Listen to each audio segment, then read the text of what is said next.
본문 같이 읽겠습니다. 누가복음 10장 25절에서 37절까지 우리 번갈아 읽겠습니다. 누가복음 10장 25절부터 37절까지입니다. 어떤 율법교사가 일어나 예수를 시험하여 이르되 선생님, 내가 무엇을 하여야 영생을 얻으리이까?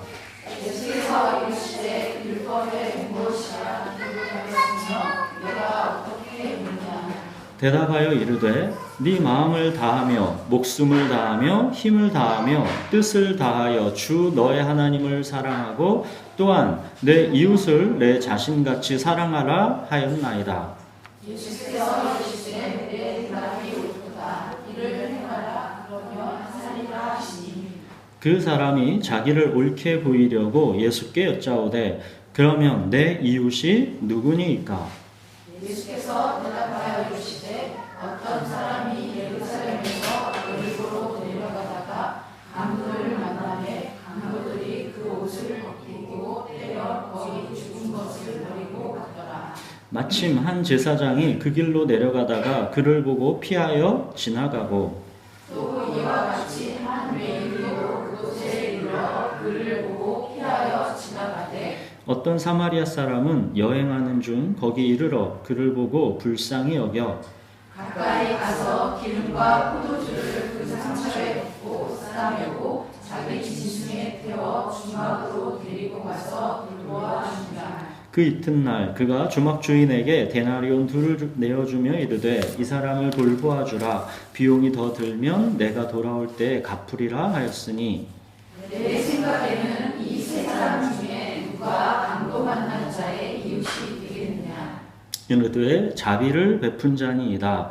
예수께서 이르시되 가서 너도 이와 같이 하라 하시니라. 오늘이 우리 따라가는 교회 3주년입니다. 오늘 우리에게 주신 본문은 선한 사마리아인 비유입니다. 우리들이 성경을 읽을 때 항상 주의해야 하는 게 있습니다. 그냥 어떤 한 사건만 똑 따다가 거기서 윤리도덕적인 교훈만을 찾아서 삶에서 적용하는 식으로 성경을 읽게 되면 정작 하나님께서 말씀하시고자 하는 그 핵심을 놓치기가 쉽습니다. 오늘 선한 사마리아인 비유도 마찬가지입니다. 이 비유를 단순히 윤리도덕적 측면에서 제사장도 레위인도 다 자기 갈 길 바빠서 강도 만난 자를 돌아보지 않았으나 선한 사마리아인은 강도 만난 자를 돌아보아 주었듯이 우리들도 선한 사마리인처럼 그렇게 이웃을 사랑하며 착하게 살자는 이 적용점만 찾고 끝내면 핵심을 놓치게 된다는 것입니다. 우리들도 선한 사마리아인처럼 그렇게 이웃을 사랑하며 착하게 살아야 하죠. 당연히 그게 맞지만 우리가 그걸 몰라서 그렇게 못 사나요? 착하게 살자는 적용점을 찾았다 해서 우리가 정말 그렇게 착하게 살아지나요? 또 선한 사마리인처럼 착하게 살자는 내용을 굳이 성경에서 봐야 하나요? 그냥 세상의 일반 도덕책에도 이런 내용은 너무나 많지요. 예수님께서 이 선한 사마리아인 비유를 어떤 상황 속에서 지금 말씀하셨는지, 그리고 이 비유가 그 앞에 어떤 내용과의 연장선에서 나오고 있는지를 우리가 알아야지 이 선한 사마리아인 비유를 제대로 깨달을 수가 있습니다. 우리들이 성경 읽을 때 중요한 거는 항상 그 글의 문맥, 맥락, 그 상황을 살펴보는 것입니다. 우리가 모든 책을 읽을 때 다 그렇게 하죠, 사실은.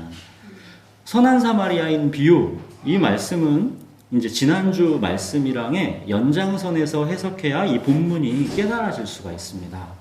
지난주 말씀이 뭐였습니까? 예수님께서 성령으로 크게 뛸 듯이 기뻐하셨죠. 왜요? 천지의 주제이신 하나님께서 영생, 이 천국 보화를 지혜롭고 슬기 있는 자들에게는 숨기셨지만 어린아이들 같은 제자들에게는 나타내 보이셨기 때문입니다. 밭에 감추인 보화가 나에게 발견되었다라는 것은 이루 말할 수 없는 은혜입니다. 이거는 천지의 주제이신 하나님의 기쁘신 뜻으로만 내게 발견될 수 있는 것이기 때문입니다.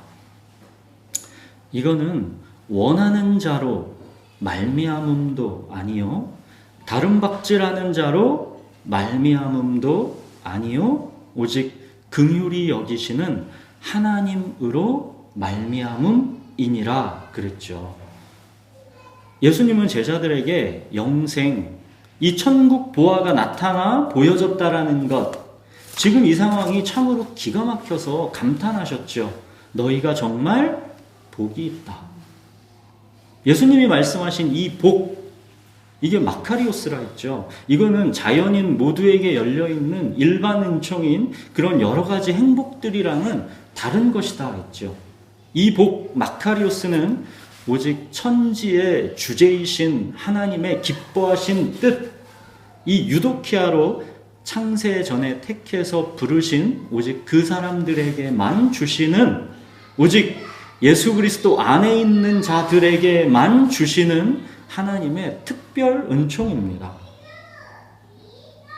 자, 바로 이 하나님의 특별 은총, 이 천국 보화인 이 영생을 근데 전혀 깨닫지 못한 어떤 율법 교사 이야기가 이제 바로 이어서 나오는 겁니다.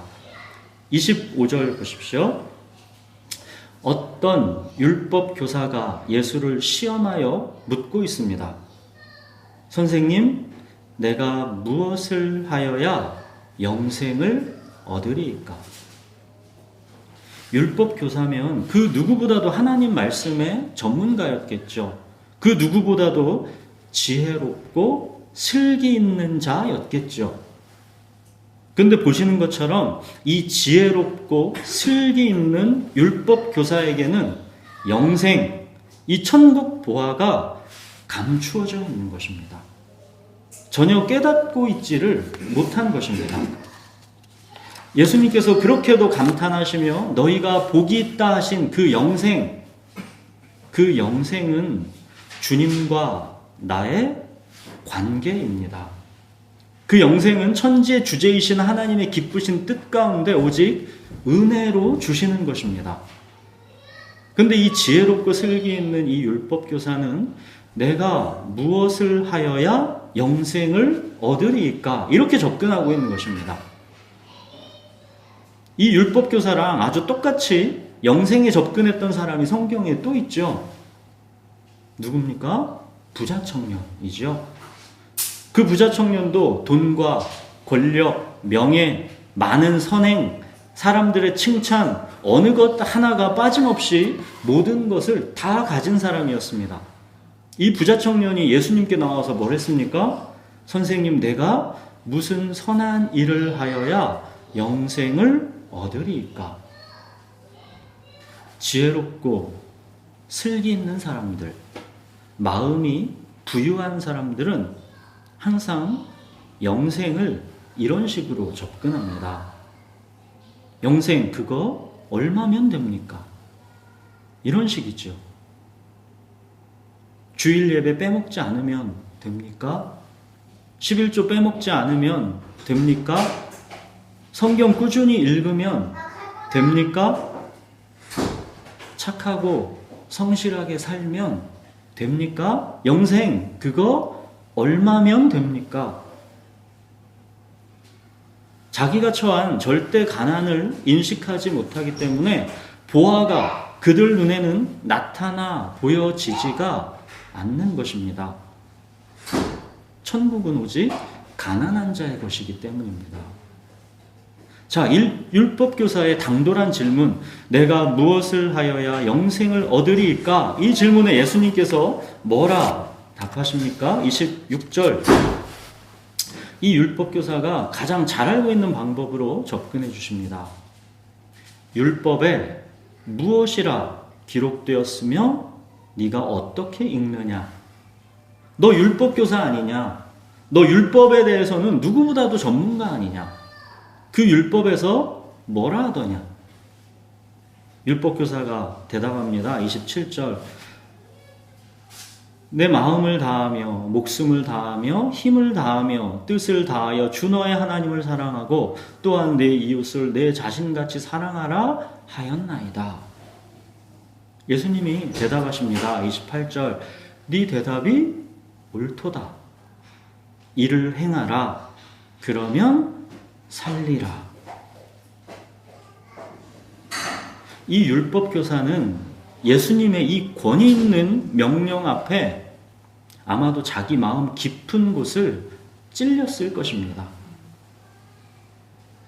대화가 이쯤 되었으면 율법교사가 항복했어야 맞지요.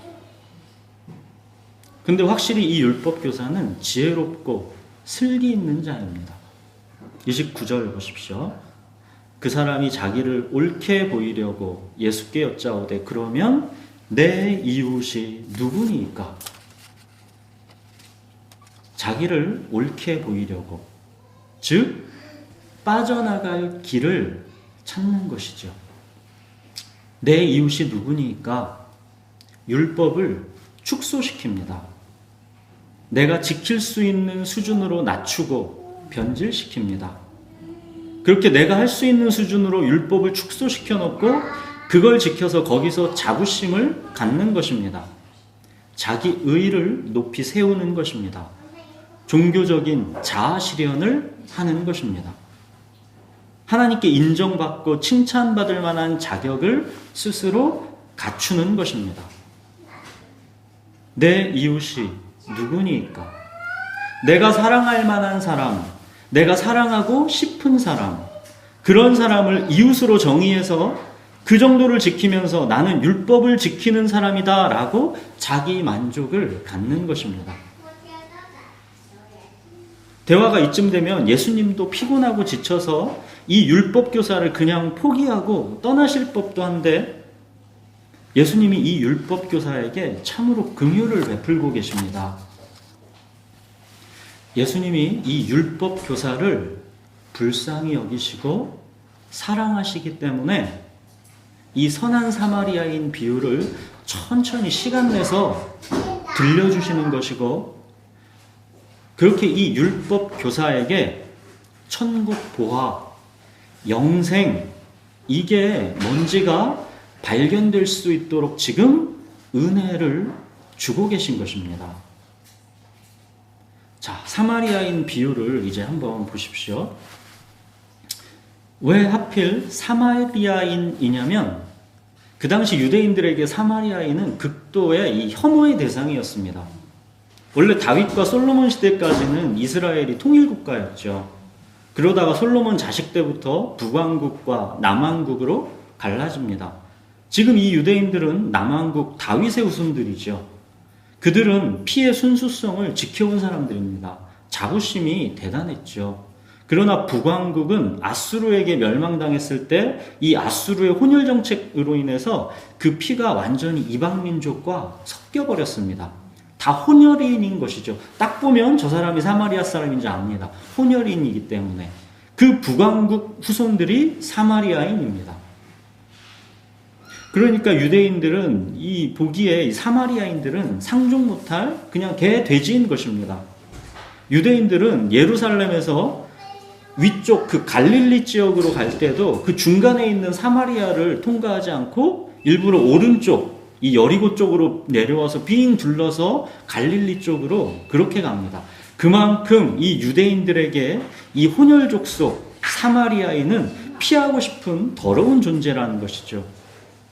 근데 예수님은 파격적으로 이 사마리아인을 비유 속에 등장시킨 것입니다.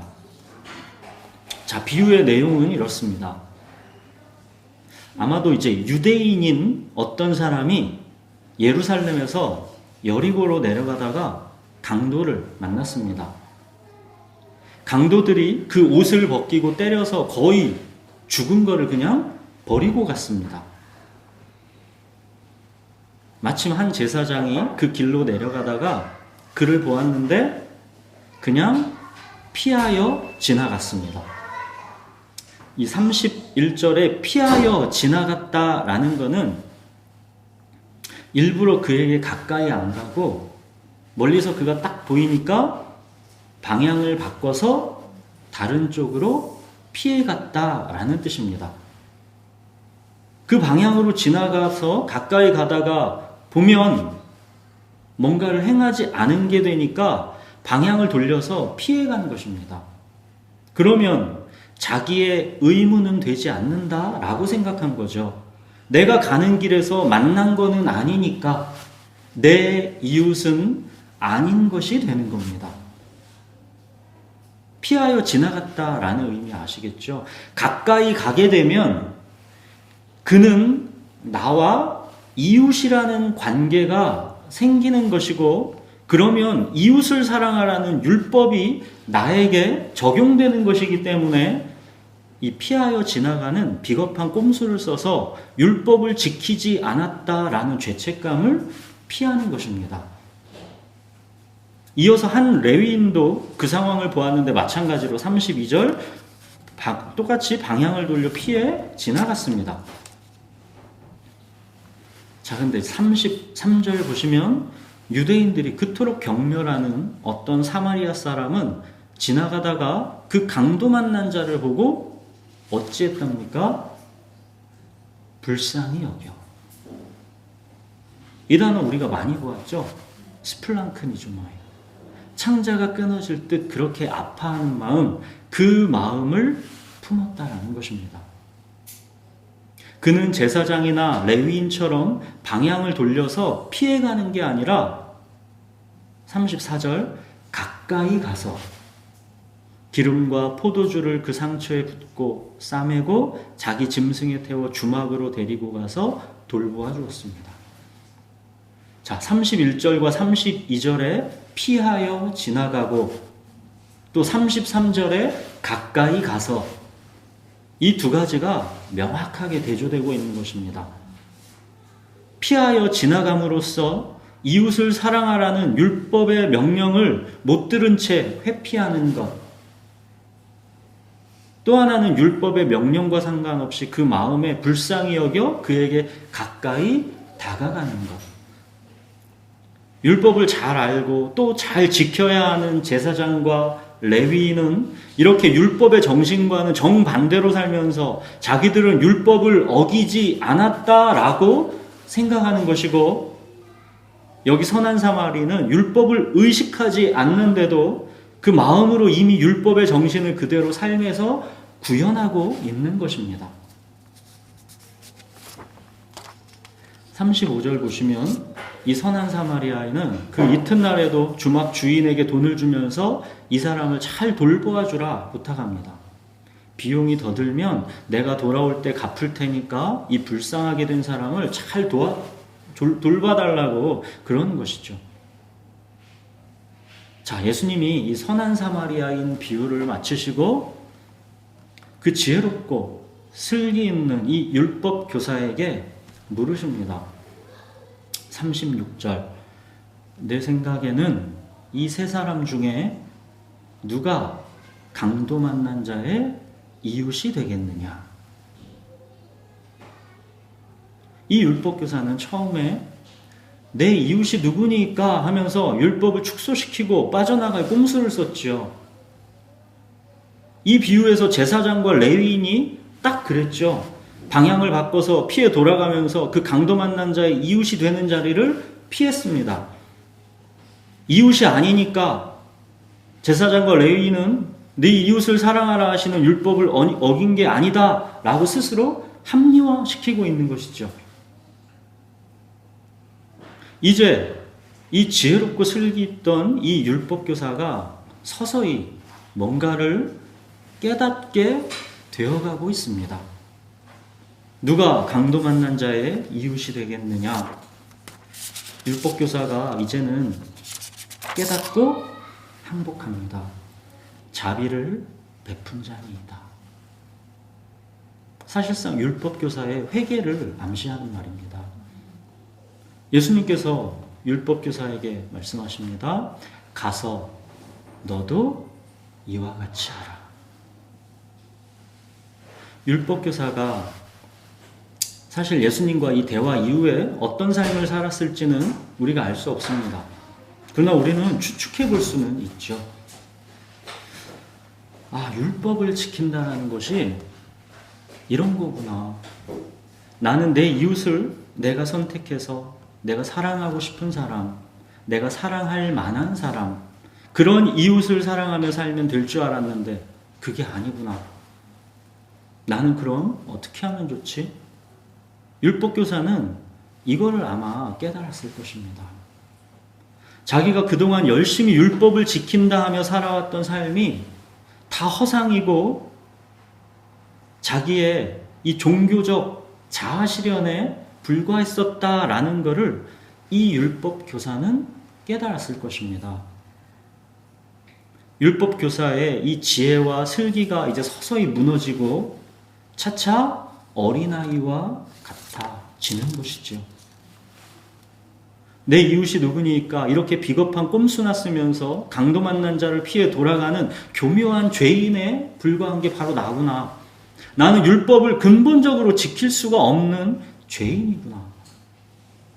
아, 내 속에 선한 게 없구나. 나는 선을 행할 능력이 없구나.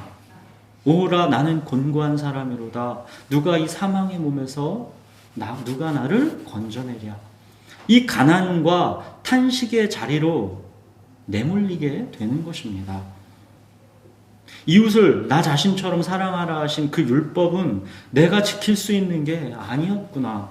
가서 너도 이와 같이 하라. 이게 나에게 될 수 있는 게 아니었구나. 예수님의 이 선한 사마리아인 비유에서 이 율법교사는 자기를 어느 인물에서 찾았을까요? 처음에는 강도 만난 자를 피해간 이 비겁한 제사장과 레위인. 아, 이게 딱 보니까 나구나. 자기다라는 거를 금방 알았겠죠. 내가 이 제사장과 레위인이구나. 내 이웃이 누구니까 그렇게 꼼수를 썼던 자기가 부끄러웠겠죠. 그러나 이 비유가 끝나고 자기 밑바닥을 다 들여다보게 되었을 때 내 속에 선한 것이라는 건 전혀 없고 온통 내 속에는 마른 뼈들로 가득하다라는 것을 보게 되었을 때 나는 율법을 지킬 수 없는 불뱀에 물려 죽임을 당하게 된 자다라는 것을 깊이 깨닫게 되었을 때 그때 이 율법교사는 자기 자리를 어디에서 찾았겠습니까? 바로 그 강도 만난 자. 그게 바로 자기다라는 것을 알게 된 것입니다. 강도를 만나서 옷이 다 벗겨지고 맞아서 거의 죽음을 당하게 돼버린 상태. 그 강도 만난 자가 사실은 바로 자기였다라는 것을 알게 된 것입니다.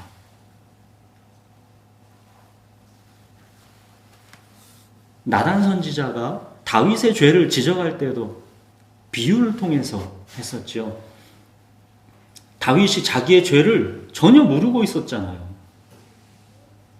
나단 선지자가 이제 부자가 가난한 사람의 이 진짜 전 재산인 자기 암양 새끼 한 마리를 이 착취해버린 이야기.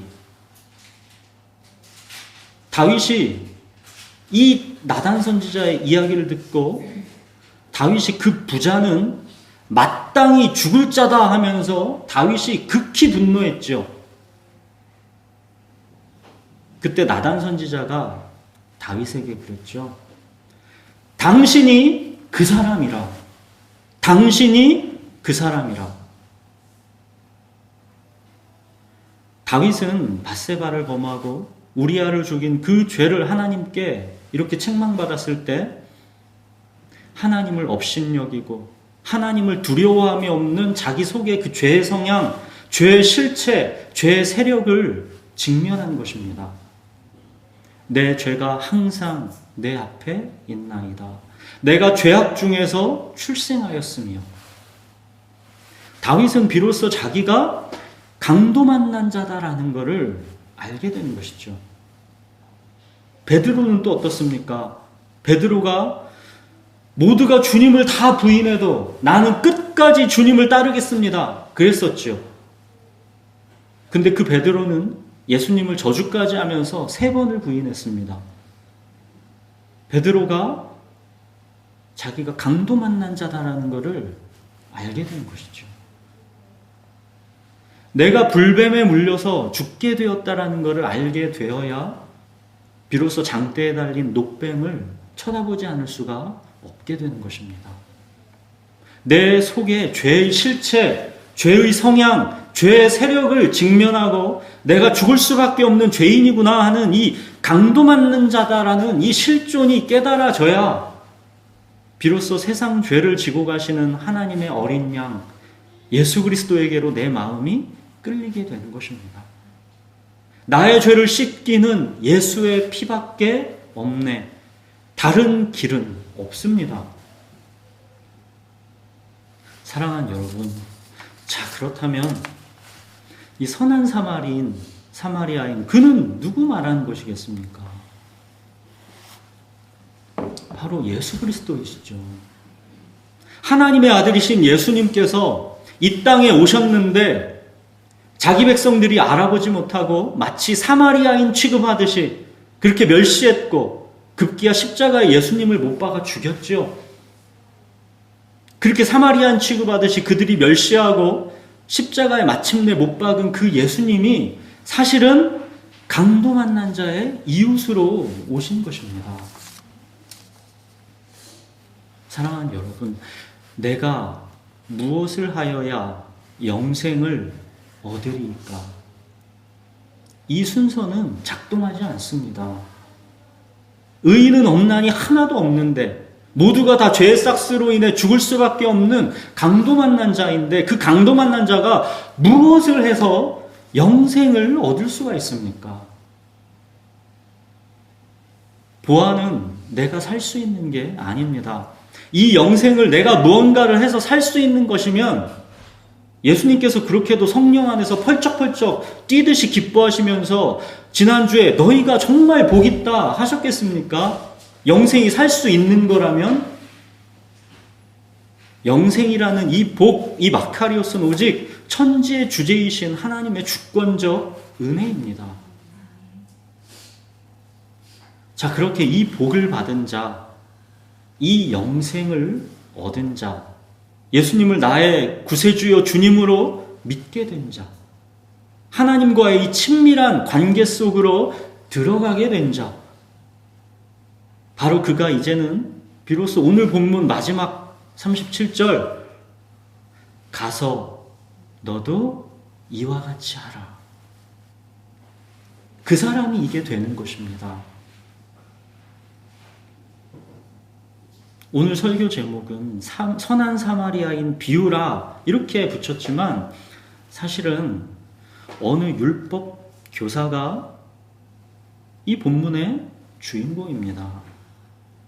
저와 여러분이 이 율법 교사의 위치에다가 자기를 놓고 이 본문을 읽으라 하는 것입니다.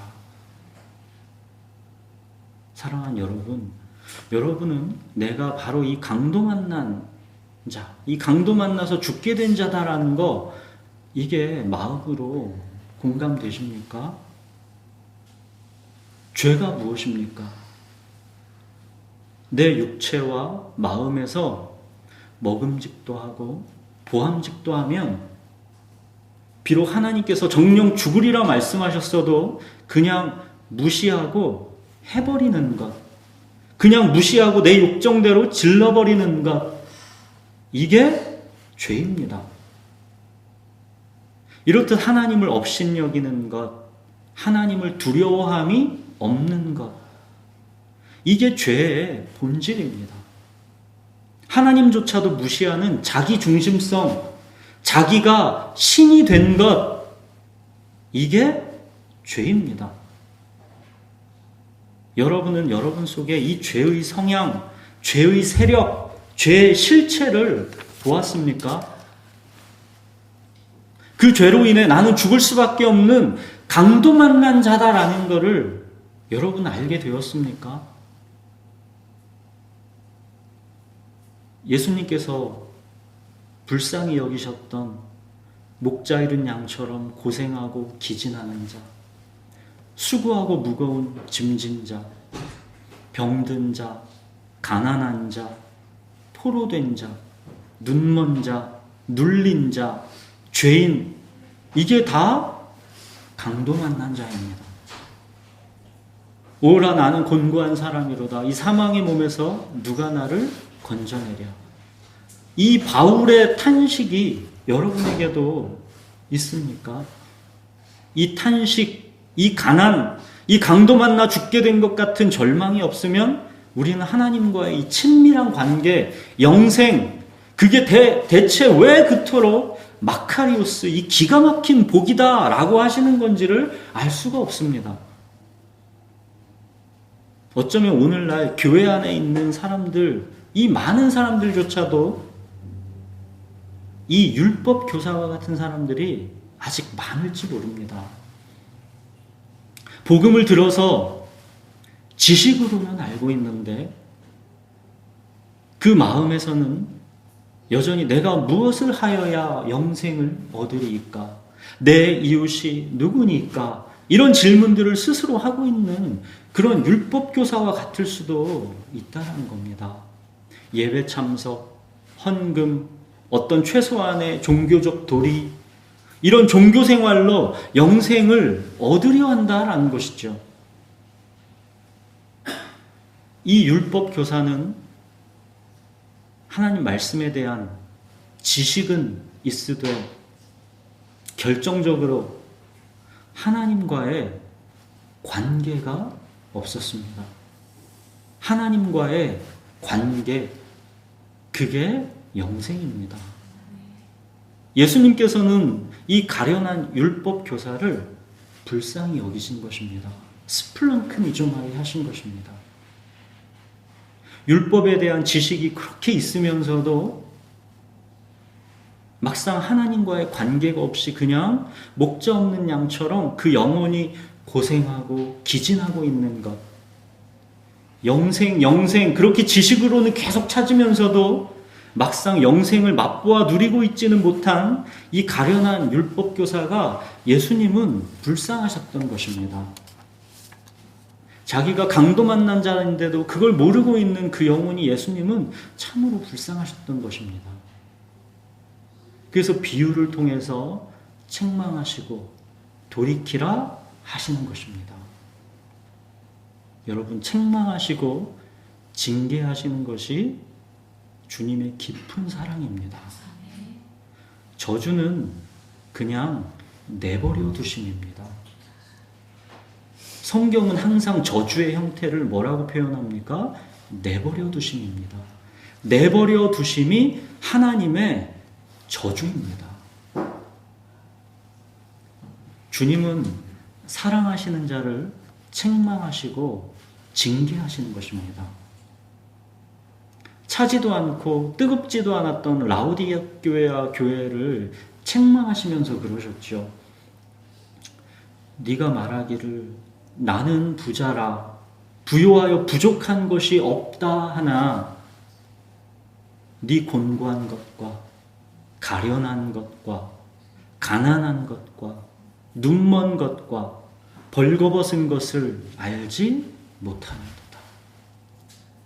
네가 부자다, 부요하다, 부족한 거 없다 막 네가 그러고 있는데 너 정말 너무 불쌍하게도 네가 곤고한 거, 네가 가련한 거, 네가 가난한 거, 네가 눈먼 거, 벌거벗은 거 그걸 네가 모르고 있구나. 이게 오늘 자기가 강도 만난 자면서도 무엇을 해서 영생을 얻을 수 있다고 생각하고 있는 이 율법교사, 또 그 부자 청년, 그 상태랑 똑같지 않습니까? 이 라우디게아 교회를 향해 예수님이 이어서 그러시죠. 무릇 내가 사랑하는 자를 책망하여 징계하노니 그러므로 네가 열심을 내라, 회개하라. 여러분 잊지 마십시오. 주님은 사랑하는 자를 책망하시고 징계하시는 것입니다. 열심을 내라, 회개하라, 권면하시는 것입니다. 왜요? 사랑하시기 때문입니다. 이 미지근한 라오디게아 교회를 향하신 주님의 소원은 이것입니다. 이어서 나오죠. 볼지어다 내가 문 밖에 서서 두드리노니 누구든지 내 음성을 듣고 문을 열면 내가 그에게로 들어가 그와 더불어 먹고 그는 나와 더불어 먹으리라. 이게 라오디게아 교회를 향하신 주님의 마음입니다. 함께 더불어 먹고 더불어 살고 싶은 것, 이게 주님의 소원이고 주님의 마음입니다. 더불어 먹고 더불어 사는 주님과의 이 관계, 이게 바로 영생입니다. 이 영생을 참으로 가련하고 불쌍하게도 이 율법교사는 내가 뭘 해야 영생을 얻으리이까 그러고 있었던 것이죠.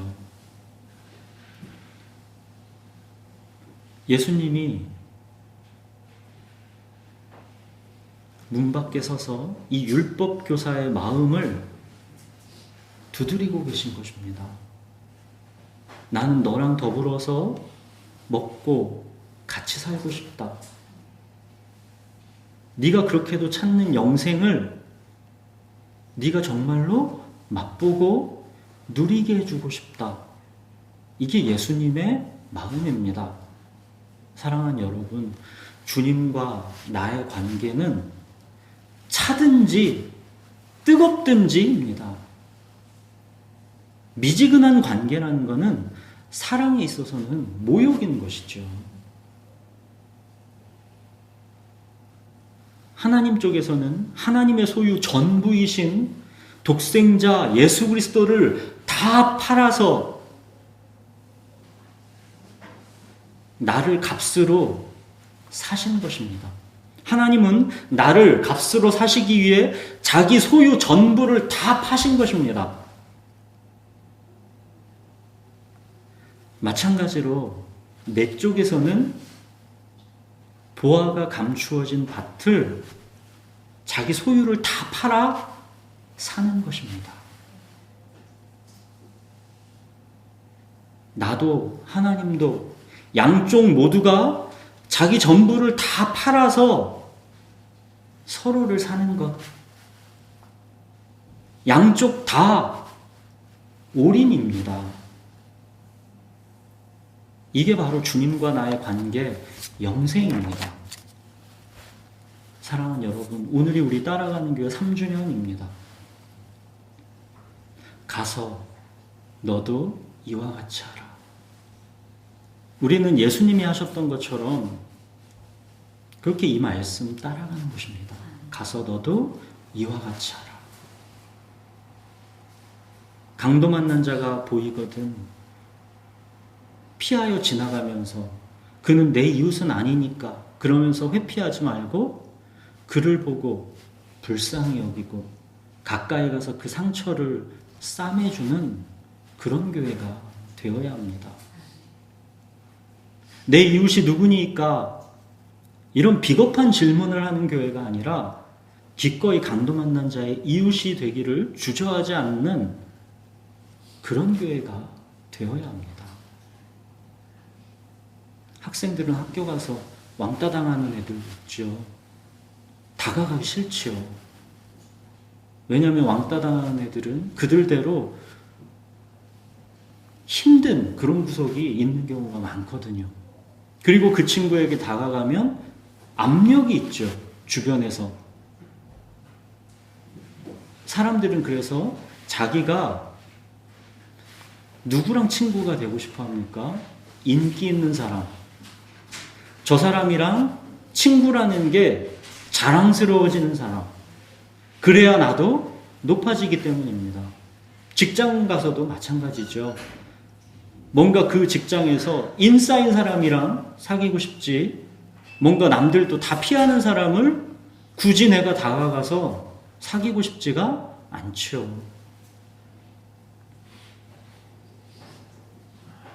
여러분, 살아가면서 강도 만난 자를 만나게 되는 것은 재수없고 성가신 게 아닙니다. 불행하고 그 고통스러운 우연이 나에게 덮친 것이 아닙니다. 우리 그리스도인의 삶은 우연이 아니랬잖아요. 하나님의 주권과 섭리 속에 우리 삶이 있는 겁니다. 그 만남이 우리 앞에 놓여 있는 겁니다. 주께서 부르시고 주시고 보내셨다. 어디로 보내셨습니까? 강도 만난 자가 있는 곳으로 우리를 보내십니다. 강도 만난 자를 만나는 것은 재수 없는 게 아니라 우리가 하늘아버지 계신 천국을 앞두고 이 땅에서 잠시 잠깐 외국인과 나그네로 살아가는 이유, 목적, 사명입니다. 강도 만난 자 만날 게 아니면 우리가 왜 천국을 앞두고 여기에서 있습니까? 강도 만난 자는 우리의 존재 이유와 목적이고 사명입니다. 우리 삶의 현실에서 강도 만난 자와 함께하는 것은 정말 쉽지 않은 일이죠. 피하여 다른 길로 가고 싶지요. 내 이웃의 범주에 넣고 싶지 않지요. 내 힘으로, 내 능력으로 여러분 그거 할 수 있는 거 아닙니다. 이 길은 자기를 부인하고 십자가를 지고 주님을 따르는 길입니다. 자기 생각, 자기 감정, 자기 주장, 자존심, 자기 행복, 자아실현 이런 모든 자기가 죽어서 가는 길입니다. 이게 어디 우리 스스로의 성품과 스스로의 능력으로 되겠습니까? 이건 오직 내가 먼저 그 강도 만난 자였다라는 것을 알게 된 자. 그런 나를 찾아오셔서 나를 사랑하사 나를 위하여 십자가에서 자기 몸을 버리신 그 예수님과 더불어 먹고 더불어 살아가는 그 영생이 있는 자들이 이제는 자기도 가서 강도 만난 자의 이웃으로 그렇게 살아가는 것입니다. 사랑하는 여러분, 오늘이 우리 교회 3주년인데 우리 따라가는 교회는 이런 교회였으면 좋겠습니다. 와서 내가 강도 만난 자임을 알게 되는 교회, 그리고 가서 강도 만난 자의 이웃이 되어주는 교회. 우리 교회가 그런 교회가 되기 바랍니다. 우리 기도하겠습니다.